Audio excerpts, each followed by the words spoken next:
E aí, pessoal, tudo bem? Então, vou falar hoje aqui sobre uma dúvida que eu acabo recebendo bastante aqui, que é aqueles casos em que você é nomeado, né? Você se inscreveu lá no convênio da OAB com a Defensoria Pública, né? Que em Santa Catarina, por exemplo, é o convênio da OAB com o próprio Poder Judiciário, né? Para atender, através da assistência judiciária gratuita, aquelas pessoas que não têm condições de constituir um advogado e naquelas cidades onde a Defensoria Pública ela não consegue atender essas pessoas, né? Então, a dúvida que eu recebo aqui, principalmente nas questões criminais, né? Se eu fui nomeado para prestar esse auxílio, né? Para prestar essa assistência a algum processo, eu posso fazer a renúncia dessa nomeação, eu preciso justificar por que eu estou renunciando, eu simplesmente informo a renúncia, solicito para que seja nomeado um novo advogado e o processo segue, eu me desvinculo de forma fácil ao processo, né? Então, essa é uma dúvida que acaba surgindo bastante, principalmente também porque, como eu sempre falo, né, uma das formas ali de você que está iniciando a advocacia, de conseguir ali os seus primeiros clientes, pegar um pouco de experiência, é através desses convênios da Defensoria Pública com a OAB, ou do Poder Judiciário com a OAB. Na prática, a gente acaba vendo, aqui em Santa Catarina, principalmente, onde eu tenho mais processos, é que uma vez você está nesse convênio, você foi nomeado para atuar e você não quer mais atuar nesse processo, aqui pelo menos nos lugares onde eu tenho conhecimento, não existe maiores problemas. Realmente você informa no processo que não tem mais interesse, né, de atuar naquele processo ali, e o magistrado acaba determinando um substituto para você, né? Mas eu vi uma decisão recentemente do STJ num local específico, São Paulo, no caso, que não funciona dessa forma, né? Então, a primeira coisa que nós temos que ter em mente que o Estatuto da Advocacia, no seu artigo 34, ele diz o seguinte: constitui infração disciplinar, no inciso 12, recusar a prestar, sem justo motivo, assistência jurídica quando nomeado em virtude de impossibilidade da Defensoria Pública. Então, aqui, o Estatuto da OAB, a nossa legislação, né, que rege ali a nossa profissão, ele diz isso, que uma vez você assumindo essa responsabilidade, você não pode simplesmente ir abandonar sem um justo motivo, né?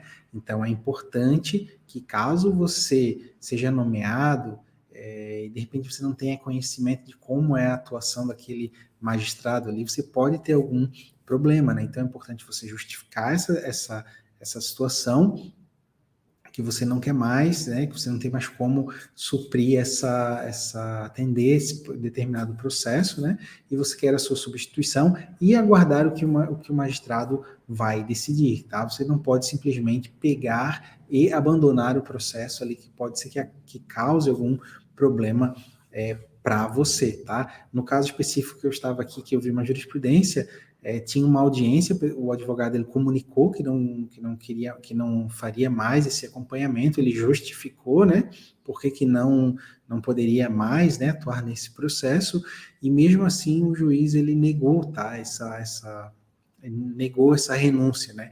E o que o advogado fez? O advogado pegou e simplesmente não foi para uma audiência que tinha sido designada. Daí o que aconteceu? Foi aplicado aqui, deixa eu achar o artigo 265, foi aplicado o artigo 265 do Código de Processo Penal, né, que diz o seguinte: o defensor não poderá abandonar o processo, senão por motivo imperioso, comunicando previamente o juiz, sob pena de multa de 10 a 100 salários mínimos, sem prejuízo das demais sanções cabíveis. Então, nesse caso específico, pelo que eu entendi ali, a Defensoria Pública firmou o convênio com a OAB, e nesse termo de convênio ali diz que o advogado ele não pode renunciar ao encargo que ele assumiu, né? Então, por essa razão, o magistrado ele negou a sua renúncia, o advogado não foi na audiência e ele acabou sofrendo essa penalidade do artigo 265. Então, é importante você ficar atento a essas questões. Caso você optou em fazer parte do convênio, né, foi nomeado para atuar em algum processo, e por algum motivo você não deseja mais fazer essa atuação, você deve informar para o magistrado, comunicar isso previamente, e não simplesmente abandonar o processo.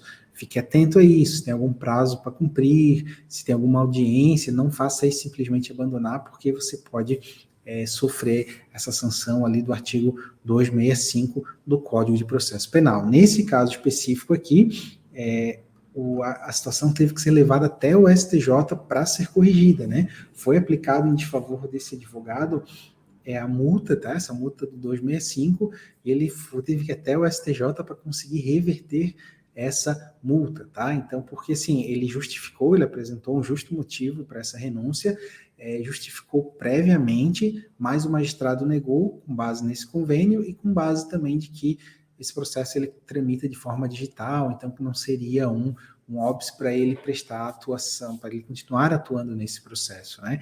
Então o STJ decidiu da seguinte forma: os termos do convênio firmado entre a Defensoria e a Ordem dos Advogados não repercute na responsabilidade processual do advogado, que satisfez com a comunicação tempestiva a renúncia do munus público, fundamentada em justo motivo. Então, a STJ, sexta turma, reconheceu que o advogado fez tudo certo. Ele renunciou 30 dias antes da audiência, de forma correta, e apresentou um justo motivo para essa renúncia. Então, não teria por que ser aplicado essa penalidade, né? E, obviamente, eles destacaram que uma norma lá que foi fixada entre a OAB e a Defensoria Pública, um convênio, ela não tem força para influenciar na nossa legislação federal, né? Por questões óbvias, né?